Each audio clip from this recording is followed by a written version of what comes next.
4 أوقات تفتح فيها أبواب السماء.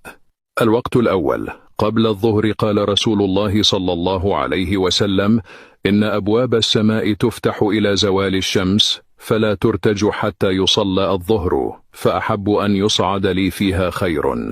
الوقت الثاني عند كل آذان، قال رسول الله صلى الله عليه وسلم: إذا نودي بالصلاة فتحت أبواب السماء واستجيب الدعاء. الوقت الثالث عند الرباط بين صلاتين، قال رسول الله صلى الله عليه وسلم: أبشروا، هذا ربكم قد فتح بابا من أبواب السماء يباهي بكم الملائكة، يقول: انظروا إلى عبادي قد قضوا فريضة وهم ينتظرون أخرى. الوقت الرابع عند استفتاح الصلاة: بالله أكبر كبيرا والحمد لله كثيرا وسبحان الله بكرة وأصيلا. بينما نحن نصلي مع رسول الله صلى الله عليه وسلم،